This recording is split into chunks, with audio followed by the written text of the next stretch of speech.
Hello' everyone, আপোনালোক সকলোকে স্বাগতম জনাইছোঁ আছাম জিকে ইউটিউব চেনেলৰ আন এটা নতুন ভিডিঅ'লৈ। আজিৰ এই ভিডিঅ'টোত আমি আগন্তুক আহিবলগীয়া অসম পুলিচৰ লিখিত পৰীক্ষাৰ বাবে সহায়ক হোৱাকৈ কেইটামান অতি গুৰুত্বপূৰ্ণ কুৱেশ্যন এনচাৰ লৈ আহিছোঁ।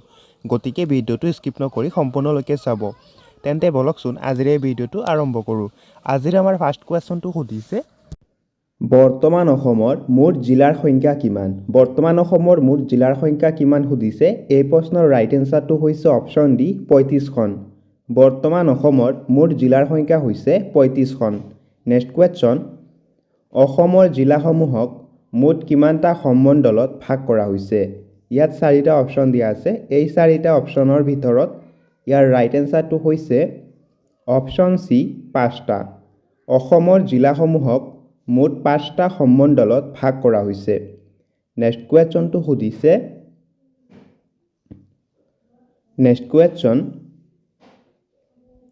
অসমৰ মুঠ মাটিকালি কিমান? অসমৰ মুঠ মাটিকালি কিমান সুধিছে। এই প্ৰশ্নৰ ৰাইট এনচাৰটো হৈছে অপশ্যন এ 78.438 বৰ্গ কিলোমিটাৰ। এতিয়া আহিছোঁ নেক্সট কুৱেশ্যনটোলৈ। নেক্সট কুৱেশ্যনটো সুধিছে, মাটিকালি অনুসৰি অসমৰ সৰ্ববৃহৎ জিলাখনৰ নাম কি? মাটিকালি অনুসৰি অসমৰ সৰ্ববৃহৎ জিলাখনৰ নাম কি সুধিছে। এই প্ৰশ্নৰ ৰাইট এনচাৰটো হৈছে অপশ্যন চি কাৰ্বি আংলং জিলা। মাটিকালি অনুসৰি অসমৰ সৰ্ববৃহৎ জিলাখনৰ নাম হৈছে কাৰ্বি আংলং জিলা। নেক্সট কুৱেশ্যন, মাটিকালি অনুসৰি অসমৰ আটাইতকৈ সৰু জিলাখনৰ নাম কি? এই প্ৰশ্নৰ ৰাইট এনচাৰটো হৈছে অপশ্যন বি বজালী জিলা।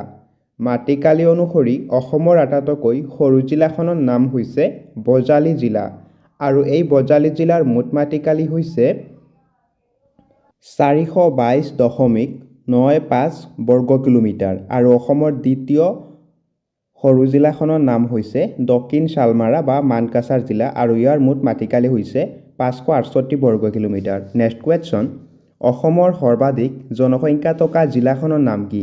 অসমৰ সৰ্বাধিক জনসংখ্যা থকা জিলাখনৰ নাম কি সুধিছে। এই প্ৰশ্নৰ ৰাইট এনচাৰটো হৈছে অপশ্যন এ নগাঁও জিলা। অসমৰ সৰ্বাধিক জনসংখ্যা থকা জিলাখনৰ নাম হৈছে নগাঁও জিলা।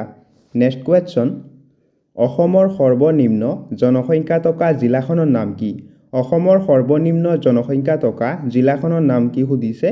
এই প্ৰশ্নৰ ৰাইট এনচাৰটো হৈছে অপশ্যন বি মাজুলী জিলা।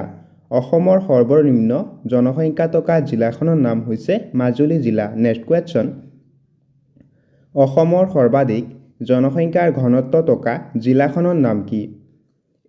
এই প্ৰশ্নৰ ৰাইট এনচাৰটো হৈছে অপশ্যন বি কামৰূপ মহানগৰ জিলা। অসমৰ সৰ্বাধিক জনসংখ্যাৰ ঘনত্ব থকা জিলাখনৰ নাম হৈছে কামৰূপ মহানগৰ জিলা। নেক্সট কুৱেশ্যন, অসমৰ সৰ্বনিম্ন জনসংখ্যাৰ ঘনত্ব থকা জিলাখনৰ নাম কি? এই প্ৰশ্নৰ ৰাইট এনচাৰটো হৈছে অপশ্যন চি ডিমা হাছাও জিলা। অসমৰ সৰ্বনিম্ন জনসংখ্যাৰ ঘনত্ব থকা জিলাখনৰ নাম হৈছে ডিমা হাছাও জিলা। নেক্সট কুৱেশ্যনটো সুধিছে, অসমৰ সৰ্বাধিক সাক্ষৰতাৰ হাৰ থকা জিলাখনৰ নাম কি? অসমৰ সৰ্বাধিক সাক্ষৰতাৰ হাৰ থকা জিলাখনৰ নাম কি সুধিছে। এই প্ৰশ্নৰ ৰাইট এনচাৰটো হৈছে অপশ্যন চি কামৰূপ মহানগৰ। অসমৰ সৰ্বাধিক সাক্ষৰতাৰ হাৰ থকা জিলাখনৰ নাম হৈছে কামৰূপ মহানগৰ জিলা। নেক্সট কুৱেশ্যন, কোনজন আহোম ৰজাই মুদ্ৰা ব্যৱস্থাৰ পৰিচয় কৰাইছিল? কোনজন আহোম ৰজাই মুদ্ৰা ব্যৱস্থাৰ পৰিচয় কৰাইছিল সুধিছে। এই প্ৰশ্নৰ ৰাইট এনচাৰটো হৈছে অপশ্যন বি চাওফা চুকলেংমুং। এতিয়া আহিছোঁ নেক্সট কুৱেশ্যনটোলৈ। নেক্সট কুৱেশ্যনটো সুধিছে, উচ্চতম ন্যায়ালয়ৰ ন্যায়াধীশসকলক কোনে নিযুক্তি দিয়ে? উচ্চতম ন্যায়ালয়ৰ ন্যায়াধীশসকলক কোনে নিযুক্তি দিয়ে সুধিছে। এই প্ৰশ্নৰ ৰাইট এনচাৰটো হৈছে অপশ্যন চি ৰাষ্ট্ৰপতিয়ে। উচ্চতম ন্যায়ালয়ৰ ন্যায়াধীশসকলক ৰাষ্ট্ৰপতিয়ে নিযুক্তি দিয়ে। নেক্সট কুৱেশ্যন, ভাৰতীয় সংবিধানত কিমান চনত মৌলিক কৰ্তব্য সংযোজন কৰা হৈছিল? ভাৰতীয় সংবিধানত কিমান চনত মৌলিক কৰ্তব্যসমূহ সংযোজন কৰা হৈছিল সুধিছে। এই প্ৰশ্নৰ ৰাইট এনচাৰটো হৈছে অপশ্যন চি 1976 চনত। 1976 চনত ভাৰতীয় সংবিধানত মৌলিক কৰ্তব্যসমূহ সংযোজন কৰা হৈছিল। নেক্সট কুৱেশ্যনটো সুধিছে নেক্সট কুৱেশ্যন কোনটো গ্ৰহৰ পৰা সেউজীয়া পোহৰ নিৰ্গত হয় কোনটো গ্ৰহৰ পৰা সেউজীয়া পোহৰ নিৰ্গত হয় সুধিছে এই প্ৰশ্নৰ ৰাইট এনসাৰটো হৈছে অপচন এ ইউৰেনাছ গ্ৰহৰ পৰা সেউজীয়া পোহৰ নিৰ্গত হয় নেক্সট কুৱেশ্যন বিশ্ব এইডছ দিৱস কেতিয়া উদযাপন কৰা হয় বিশ্ব এইডছ দিৱস কেতিয়া উদযাপন কৰা হয় সুধিছে এই প্ৰশ্নৰ ৰাইট এনসাৰটো হৈছে অপচন এ 1 ডিচেম্বৰ 1 ডিচেম্বৰ তাৰিখে বিশ্ব এইডছ দিৱস উদযাপন কৰা হয় নেক্সট কুৱেশ্যন কোন চনত ছাৰ ছাদুল্লাৰ মন্ত্ৰালয় গঠন হৈছিল কোন চনত ছাৰ ছাদুল্লাৰ মন্ত্ৰালয় গঠন হৈছিল সুধিছে এই প্ৰশ্নৰ ৰাইট এনসাৰটো হৈছে অপচন বি 1937 চনত 1937 চনত ছাৰ ছাদুল্লাৰ মন্ত্ৰালয় গঠন হৈছিল নেক্সট কুৱেশ্যন ভাৰত ত্যাগ আন্দোলনৰ সময়ত ভাৰতত ফাঁচি দিয়া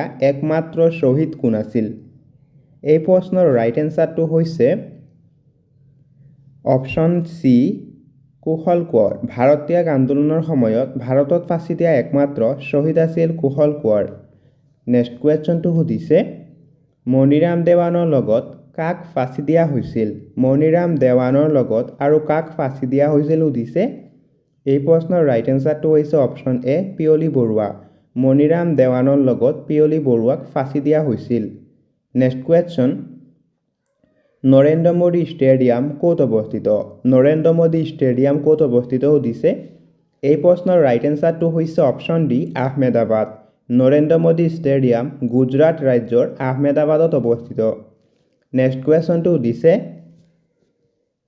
মীৰাবাই চানু কোনটো খেলৰ সৈতে জড়িত মীৰাবাই চানু কোনটো খেলৰ সৈতে জড়িত সুধিছে এই প্ৰশ্নৰ ৰাইট এনসাৰটো হৈছে অপচন সি ভাৰোত্তোলন মীৰাবাই চানু ভাৰোত্তোলন খেলৰ সৈতে জড়িত নেক্সট কুৱেশ্যনটো সুধিছে কাৰ্গিল বিজয় দিৱস কেতিয়া পালন কৰা হয় কাৰ্গিল বিজয় দিৱস কেতিয়া পালন কৰা হয় সুধিছে ইয়াৰ ৰাইট এনসাৰটো হৈছে অপচন বি 26 জুলাই কাৰ্গিল বিজয় দিৱস 26 জুলাই তাৰিখে পালন কৰা হয় নেক্সট কুৱেশ্যন ভাৰতীয় স্থলসেনাৰ মুখ্য কাৰ্যালয় ক'ত অৱস্থিত ভাৰতীয় স্থলসেনাৰ মুখ্য কাৰ্যালয় ক'ত অৱস্থিত সুধিছে এই প্ৰশ্নৰ ৰাইট এনসাৰটো হৈছে অপচন এ নতুন দিল্লী ভাৰতীয় স্থলসেনাৰ মুখ্য কাৰ্যালয় নতুন দিল্লীত অৱস্থিত নেক্সট কুৱেশ্যন কোন চনত জৱাহৰলাল নেহৰুৱে ভাৰত ৰত্ন বঁটা লাভ কৰিছিল কোন চনত জৱাহৰলাল নেহৰুৱে ভাৰত ৰত্ন বঁটা লাভ কৰিছিল সুধিছে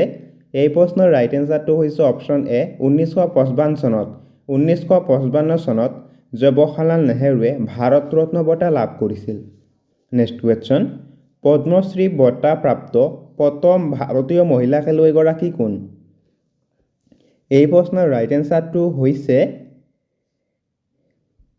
ইয়াৰ ৰাইট এনসাৰটো হৈছে অপচন এ আৰতি গুপ্তা সাহা পদ্মশ্ৰী বঁটা প্ৰাপ্ত প্ৰথম ভাৰতীয় মহিলা খেলুৱৈ হৈছে আৰতি গুপ্তা সাহা নেক্সট কুৱেশ্যন পোংগল কোনখন ৰাজ্যৰ এটি উৎসৱৰ নাম পোংগল কোনখন ৰাজ্যৰ এটি উৎসৱৰ নাম সুধিছে এই প্ৰশ্নৰ ৰাইট এনসাৰটো হৈছে অপচন এ তামিলনাডু পোংগল তামিলনাডু ৰাজ্যৰ এটি উৎসৱৰ নাম নেক্সট কুৱেশ্যন পাঞ্জাৱ কেশৰী বুলি কাক কোৱা হয় পাঞ্জাৱ কেশৰী বুলি কাক কোৱা হয় সুধিছে এই প্ৰশ্নৰ ৰাইট এনসাৰটো হৈছে অপচন সি লালা লাজপত ৰায় লালা লাজপত ৰায়ক পাঞ্জাৱ কেশৰী বুলি কোৱা হয় নেক্সট কুৱেশ্যন শংকৰদেৱে প্ৰথমখন সত্ৰ ক'ত প্ৰতিষ্ঠা কৰিছিল শংকৰদেৱে প্ৰথমখন সত্ৰ ক'ত প্ৰতিষ্ঠা কৰিছিল সুধিছে এই প্ৰশ্নৰ ৰাইট এনসাৰ হৈছে অপচন এ বৰদোৱা শ্ৰীমন্ত শংকৰদেৱে প্ৰথমখন সত্ৰ বৰদোৱাত প্ৰতিষ্ঠা কৰিছিল নেক্সট কুৱেশ্যন মুখা শিল্পৰ বাবে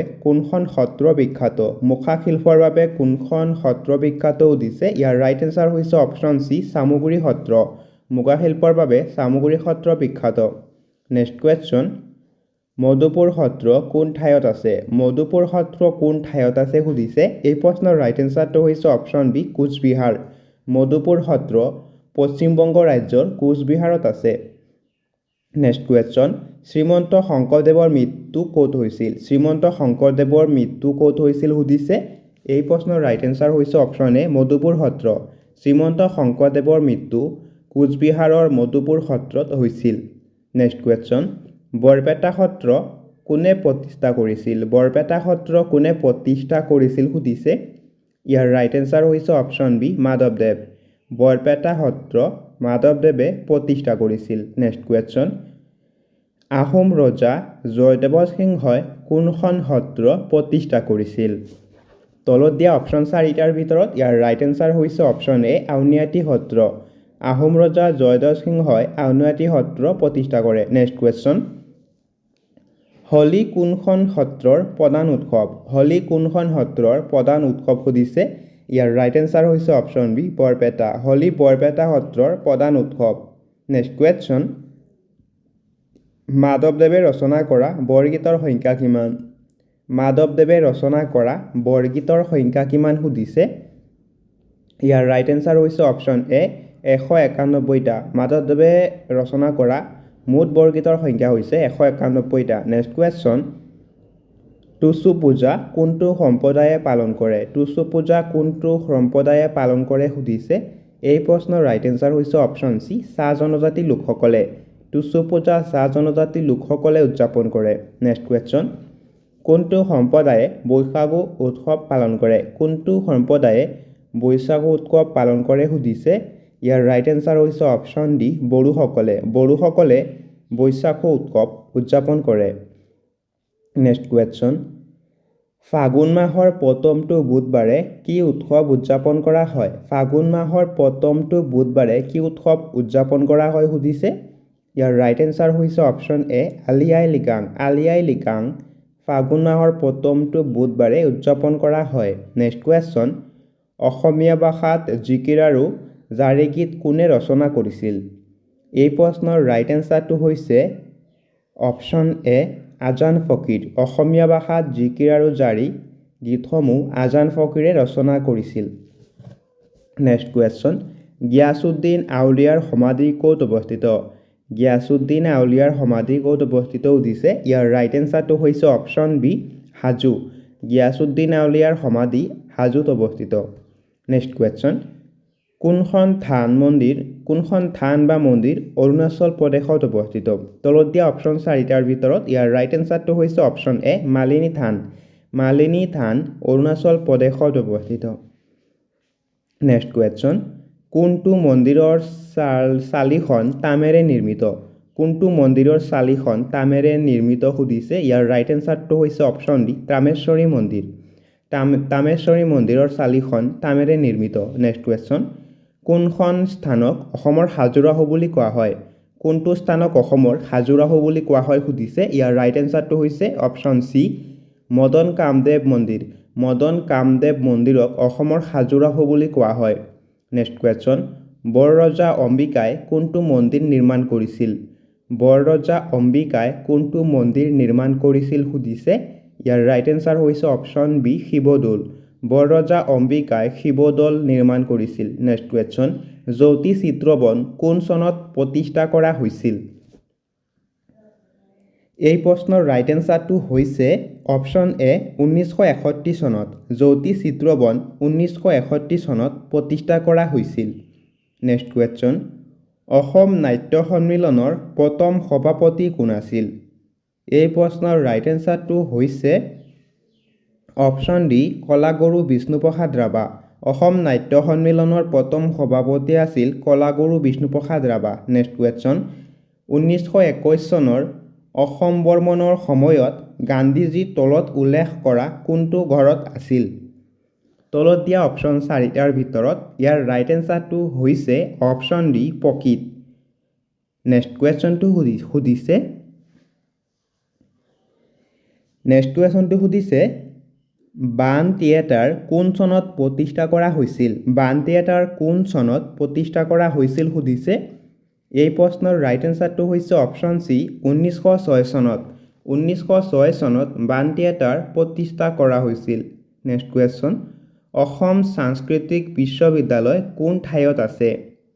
এই প্ৰশ্নৰ ৰাইট এনচাৰটো হৈছে অপশ্যন ডি মাজুলী। অসম সাংস্কৃতিক বিশ্ববিদ্যালয় মাজুলীত আছে। নেক্সট কুৱেশ্যনটো সুধিছে কৰম পূজা কোনে উদযাপন কৰে? কৰম পূজা কোনে উদযাপন কৰে সুধিছে।